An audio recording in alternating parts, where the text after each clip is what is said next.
Bonjour à toutes et à tous, on se retrouve aujourd'hui pour la critique de Shang-Chi et la légende des 10 anneaux, sorti le 1er septembre 2021. Je ne te rejoindrai pas.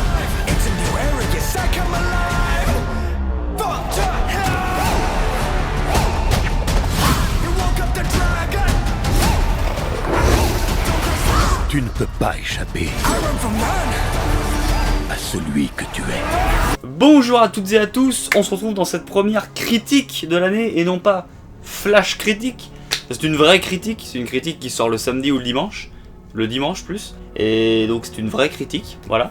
Donc on se retrouve aujourd'hui pour la critique de Shang-Chi et la légende des 10 anneaux, réalisé par, alors le mec a un nom, Destin Daniel Cretton, voilà. Mais Destin Daniel Cretton, c'est le mec qui avait réalisé Just Mercy, la voix de la justice, en 2020, juste avant le Covid. Voilà, c'est réalisé par Destin Daniel Cretton avec Simu Liu dans le rôle de Shang-Chi. Il y a Awkwafina qui joue Cathy et d'autres acteurs. Voilà, d'autres acteurs, on va pas en parler. Donc on va commencer par une partie sans spoil.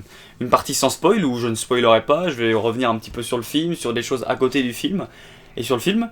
Et après, on entrera dans une partie spoiler, et je préviendrai, où on pourra parler un petit peu plus du film parce qu'il y a des choses à dire.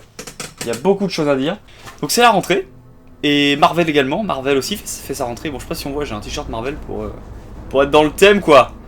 Je l'ai vu mercredi midi, première séance de 13h40. Allez, parce que moi j'ai pas de séance du matin dans ma ville, dans mon Gaumont. Donc j'ai vu première séance de 13h40, il y avait du monde, c'était parfait. Donc Marvel fait sa rentrée avec Shang-Chi et la légende des 10 anneaux. Et alors, qu'est-ce que c'est rafraîchissant, qu'est-ce que c'est nouveau, qu'est-ce que ça rapporte du sang neuf dans l'écurie Marvel. Parce que quand en 2019, je me souviens très bien, j'étais en vacances dans le Vaucluse et je me réveille un matin et j'avais complètement oublié alors que je savais que ça allait être annoncé. Je me réveille et je vois l'annonce de la phase 4 et je fais oh là là, avec l'annonce de tous les films de la phase 4 et j'étais complètement tête dans le cul et j'ai vu tous les films qui me hypaient beaucoup et le film qui me hypait le moins c'était Shang-Chi et la légende des 10 anneaux. Il me hypait beaucoup moins que Black Widow par exemple. Mais alors, il est tellement mieux que Black Widow. C'est-à-dire que Black Widow c'était le petit film sympa de l'été, c'est le petit film de l'été. Mais alors là, c'est génial. C'est beaucoup mieux que Black Widow, c'est beaucoup mieux réalisé, c'est beaucoup mieux mise en scène. Il y a des fonds verts assez cracra. Il y a des fonds verts, il n'y a aucun spoil là-dedans. Il y a des fonds verts qui sont assez moches, quand même. C'est là qu'on voit qu'ils n'ont pas beaucoup de temps, alors que pourtant ils ont eu la pandémie. Hein. Mais je sais pas s'il a été tourné avant la pandémie ou s'il a été tourné un peu avant et un peu après. Je sais pas. Mais ils ont eu du temps, mais il y a des fonds verts assez cracra. Mais le film est beau, les dialogues sont bons, il est marrant. Le film est drôle, surtout avec le personnage d'Awkwafina. Awkwafina qui, moi je l'adore, elle avait pas eu un Oscar. Je crois qu'elle avait été nommée, mais elle avait pas eu son Oscar pour L'Adieu, The Farewell, il y a un an ou deux. En 2020 je crois, je sais plus. Non, je crois qu'elle avait pas eu. Mais donc, il est marrant.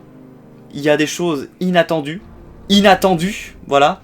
Il y a 2 scènes post-génériques. Si vous comptez le voir, restez jusqu'à la toute fin. La première est pas mal. La deuxième est pas mal. Elle annonce plein de trucs. Les deux annoncent plein de trucs. Mais la seconde, c'est vrai que quand tu t'es tapé la première, la seconde, tu fais un peu bof. Alors que pourtant, elle est bien. Hein. Tu fais un peu bof. Donc, voilà, 2 scènes post-génériques. Le nouveau personnage assez charismatique. Shang-Chi, franchement, assez charismatique. Même si, j'ai pas fait le calcul, faudrait que je vois un peu en revoyant le film. Au niveau du temps de présence à l'écran, je pense qu'il apparaît au mieux autant, voire un peu moins que Awkwafina et que les d'autres persos comme sa tante, son père ou quoi. C'est vrai que c'est le personnage central, c'est son film, mais c'est pas forcément le personnage qu'on voit le plus. Donc c'est assez paradoxal, mais c'est un très bon personnage. Il y a le méchant, il y a un méchant bas de gamme qu'on a vu dans l'annonce, c'est je sais pas comment il s'appelle, mais il est roumain l'acteur. C'est un mec qui avait dans Creed 2, qui jouait le fils d'Ivan Drago dans Creed 2, donc voilà, c'est complètement inattendu. Et alors les musiques sont bien, quand le film commence, bon moi le son dans ma salle, j'ai l'impression qu'il est pas à fond des fois. Donc là c'était pas à fond, donc le film commence, et c'était pas à fond. Donc j'étais hyper content, mais bon, on n'entendait pas trop. C'était un peu dégoûté. Les scènes de combat sont dantesques. Les scènes de combat sont complètement dantesques. Les scènes de combat, par exemple, les scènes finales, sans rien vous dire, sont mais tellement bien chorégraphiées. Tu mettrais pause à des moments, ça fait un fond d'écran d'animé quoi. C'est un animé ou un manga. Je regarde pas d'animé, je lis pas de manga, mais c'est ça quoi. Et alors pour le film que j'attendais le moins de la phase 4, moi, j'ai pas été déçu quoi. Parce que moi à la base, le film, j'étais là, ouais bon, premier super-héros asiatique, ok, ça va parler des 10 anneaux avec le vrai mandarin qui disait, pas celui d'Iron Man 3, parce que les gens ont pas aimé Iron Man 3 à cause du faux mandarin. Ok, soit. Moi j'ai adoré Iron Man 3, c'est sûrement à la revoyure, de toute façon je l'ai vu plein de fois donc je l'ai déjà revoyu. Dans mon top 3 de mes films Marvel préférés, si ce n'est le premier, je pense que c'est le premier. Je l'adore, voilà. Et j'aime bien ce mandarin, moi justement, le mandarin joué par Ben Kingsley dans Iron Man 3, je l'aimais plutôt bien. Je l'aimais bien ce faux mandarin joué par Ben Kingsley. Donc voilà, moi j'ai pas forcément envie de voir le vrai mandarin. Mais là le vrai mandarin est pas mal, il y a une histoire assez cool avec sa mère, avec plein de choses. Les anneaux sont vachement bien, faits. Comment il se sert des anneaux, c'est assez bien. Ça fait vraiment animé pour le coup. Comment il se sert avec les anneaux qui sont vraiment incrustés dans son bras. Ouais non, ça fait vraiment animé. Et rien que pour ça, le film est plutôt pas mal. Il dure 2h20. 2h20, je crois qu'il dure 2h20, un truc comme ça. Non, 2h12. 2h12 il dure. Et alors, l'acte 1 passe très vite. Avec l'arrivée des personnages, tout ça, ça passe très vite. L'acte 3, avec les batailles et les scènes finales, passe très vite. Il y a un petit ventre mou au niveau de l'acte 2 quand ils sont dans un village, voilà. Pour rien vous dire. Ils sont dans un village, il y a un petit ventre mou. Mais franchement, ça va. Franchement ça va, c'est pas un ventre mou non plus de l'espace. Et ça passe très vite. Et moi je me suis pas fait chier quoi. Je me suis pas fait chier parce que rien en fait le fait de découvrir des nouveaux personnages, de voir un film Marvel, parce que je suis quand même un gaga de Marvel, hein, qu'on se le dise. Est-ce que j'ai du Marvel ici là? Bon j'ai Spider-Man Homecoming en coffret métallique. Mais autrement, non j'ai pas de Marvel. Non j'ai pas de Marvel, j'ai des Marvel en bas parce que j'ai quasiment tous en Blu-ray mais ils sont plus à la famille qu'à moi. Mais non, moi j'ai beaucoup de Marvel et voilà, quand je vois un film Marvel, généralement, je suis pas déçu quoi. J'évite d'être déçu, ça arrive très rarement que je sois déçu. Voilà, à moins que ce soit vraiment nul à chier quoi. Genre Ant-Man 2, autrement je suis pas déçu. Même Ant-Man 2, je l'ai bien aimé parce qu'il y avait Michel Pfeiffer et Michael Douglas et ça rehausse le truc quoi. Et Laurence Fishburne et ça rehausse un peu le truc. Mais là ouais. Là, le film est vraiment pas mal. Là, pour le coup, Shang-Chi et la légende des 10 anneaux, c'est un vrai retour de Marvel. Un truc un peu plus présent et futur, plus que Black Widow. Il n'y aura pas du fanservice tout le temps. Il y en a un peu. Il y a des références aux autres films. Il y a des connexions avec le MCU. Mais franchement, c'est plus un Lone Ranger qu'un standalone que Black Widow, tu vois. Black Widow, c'est pas un standalone. Il est relié à Civil War, il est relié à Endgame, il est relié à tout. Mais là non, là c'est plus un standalone. Et j'ai extrêmement hâte de voir les Éternels. Non pas que ça attise un truc par rapport aux Éternels dans ce film-là, hein, mais j'ai extrêmement hâte de voir les Éternels.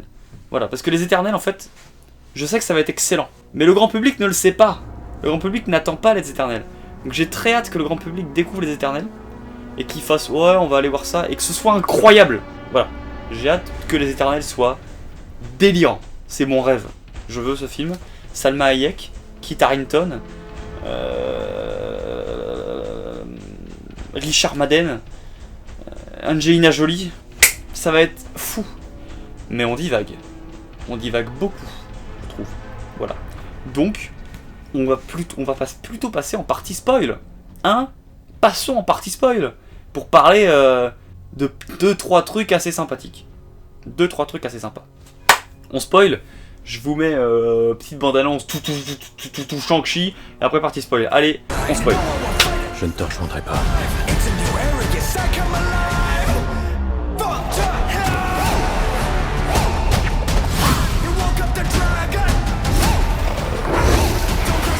Tu ne peux pas échapper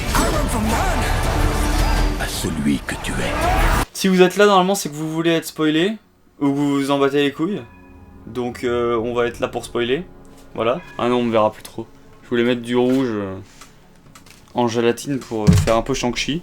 Mais on me verra plus tellement, donc on va pas faire ça. Ok, donc si vous êtes là, c'est que vous voulez être spoilé. J'ai bien aimé que le film commence par... alors, il faudrait que je chronomètre quand il sortira en Blu-ray.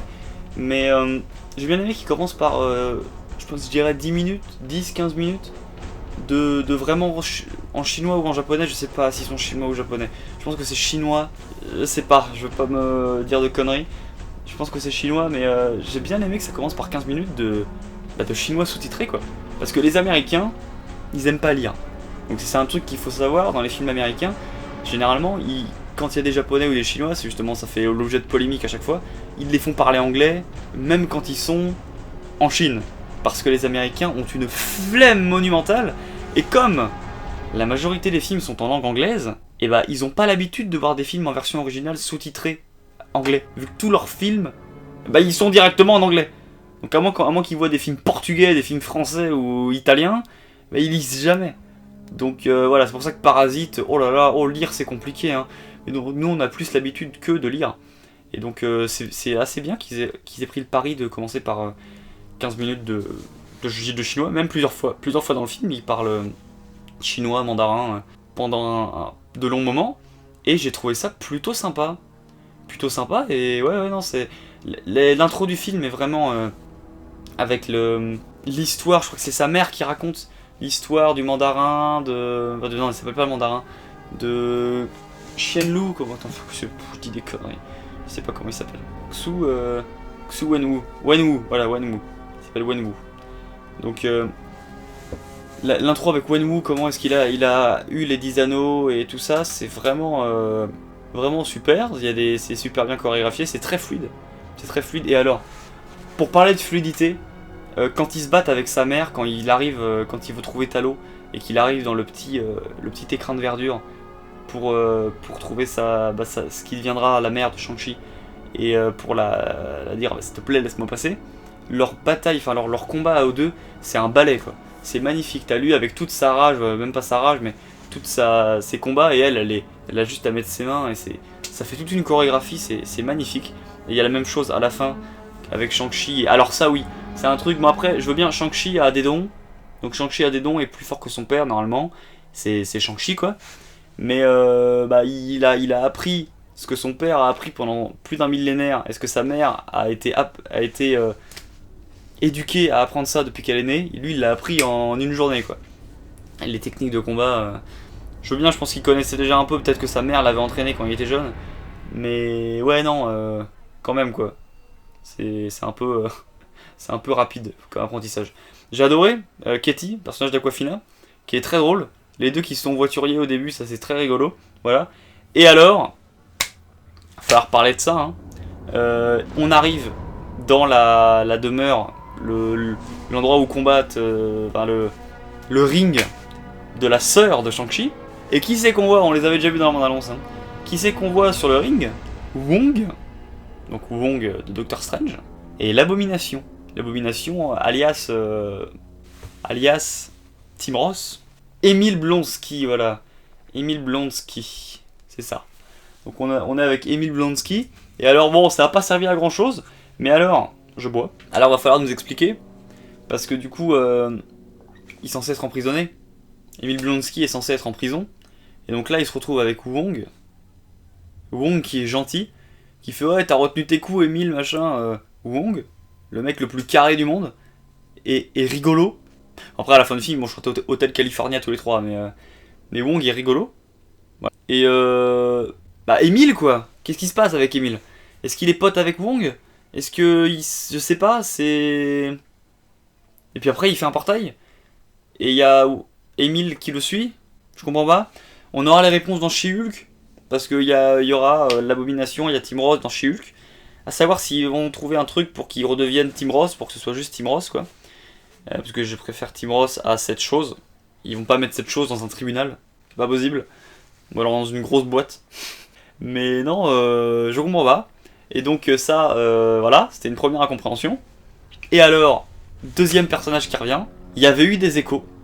On l'avait aperçu sur le tournage, truc comme ça. Et surtout, il était sur le tapis rouge. Donc moi je pensais qu'il était sur le tapis rouge parce que, je sais pas, il avait joué le mandarin. Du coup, il est sur le tapis rouge pour l'avant-première de Shang-Chi. Mais pas du tout. Que nenni. Ben Kingsley. Féodor Atkin en VF, Ben Kingsley, alias Trevor Slattery, alias le faux mandarin, est dans Shang-Chi et la légende des 10 anneaux. Et c'est génial! C'est-à-dire que le film était déjà là, t'as l'apparition de Ben Kingsley, j'ai fait tout! Le film il a pris, mais 10 points en plus. Vraiment, putain, mais il y avait Ben Kingsley quoi. Ben Kingsley, c'est vraiment mon chouchou quoi. C'est un acteur que je suis mais amoureux. Il commence à plus être tout jeune, il a 78 ans. Mais bon, alors si vous voulez, Ben Kingsley, dans quoi vous pourriez l'avoir vu? Shutter Island, Martin Scorsese, quand même. La liste de Schindler, Steven Spielberg, quand même. Iron Man 3, du coup. Hugo Cabret, Martin Scorsese. Puis juste, il a joué Gandhi, quoi. Juste, voilà. Il a juste joué Gandhi, il joue dans The Hulk, il joue dans Exodus. Il joue dans tout, en fait. C'est incroyable, ce gars. C'est un acteur que j'aime beaucoup et qui est doublé par Féodor Atkin en VF. Donc ça, c'est fou. Ça, c'est fou. Et du coup, bah, il est enfermé par Wen Wong. Par Wen Wong, je sais pas. Il est enfermé par le mandarin, voilà. Et en fait, bah, c'est le même, genre il a pas bougé depuis Iron Man 3, quoi. Il a des cheveux un peu bizarres, et il a Maurice, ce bon Maurice, la petite créature avec ses ailes là. Putain, qu'est-ce que c'est excellent ça. Ah non, mais moi je suis fan. Bon, ça va couper, je redémarre la caméra, et on se retrouve. Ok, bon, on est là. Le Maurice, il est incroyable. Maurice, il est excellent, et voilà, c'est un super personnage, meilleur personnage du film. Maurice, le pote de Ben Kingsley. Mais non, mais sinon, juste le film était terrible. Le film était terrible et j'ai adoré. Et il sert pas à grand chose, Ben Kingsley. Si d'ailleurs, c'est lui qui trouve la. Il a la carte parce que la carte c'est Maurice et c'est lui qui a Maurice. Donc il a la carte en soi. Mais non, il est enfermé et c'est trop bien de le réutiliser parce que j'adorais Iron Man 3 et de le revoir, ça m'a fait chaud au cœur quoi.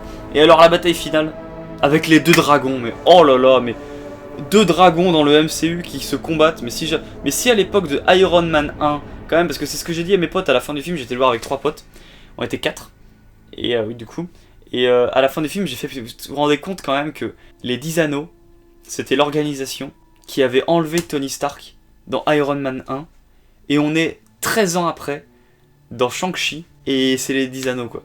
Genre en soi c'est la première, enfin c'était pas vraiment les 10 anneaux, c'était des faux 10 anneaux, c'était voilà, mais en soi c'est la première organisation qui est arrivée dans la MCU quoi. C'est les 10 anneaux. Et là ce qu'on en a fait c'est incroyable quoi. Et ce monde de Talos il est fou, toutes les créatures sont folles, sont en feu, qu'à de le dire. Les bestioles là, les lions, qu'est-ce qu'ils vont vendre des pluches de ça va être fou. Le dragon est magnifique, le dragon je suis désolé, le dragon est merveilleux, moi je suis amoureux de ce dragon. Et ces créatures qui bouffent les âmes, c'est dégueulasse. Mais donc voilà. Et alors à la fin du film, ils se retrouvent avec leurs amis qui ils débriefent un peu de ce qui s'est passé. Et il y a un petit portail qui se crée. Et il y a Wong qui arrive, qui dit frère, les gars, on va y aller quoi. On va y aller parce que il faut qu'on y aille quoi. Et donc ils partent. Et c'est fou. Générique. Et alors là, la première scène post-générique. Alors, autant la deuxième scène, c'est pas compliqué de savoir ce qu'elle tease. C'est pas, voilà, la deuxième scène, pour vous la faire courte, t'as sa sœur, comment elle s'appelle sa sœur? Putain, j'oublie les prénoms. J'ai eu un petit imprévu, je sais pas où est-ce qu'on s'était rendu, je crois qu'on s'était quitté sur la scène post-générique, au niveau de la première, où je sais pas trop ce qu'elle veut dire. Je crois qu'on s'était quitté sur ça, je crois. Donc on va terminer par ça.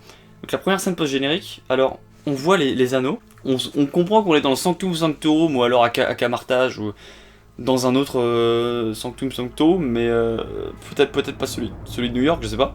Et alors, on a Wong, donc il y a Wong, qui nous dit les anneaux, on les connaissait pas, ils étaient pas enregistrés dans les objets, les artefacts des sorciers, c'était pas enregistré, donc on les connaît pas. Et donc on nous dit ouais c'est bizarre, ils communiquent, c'est un peu des balises les anneaux.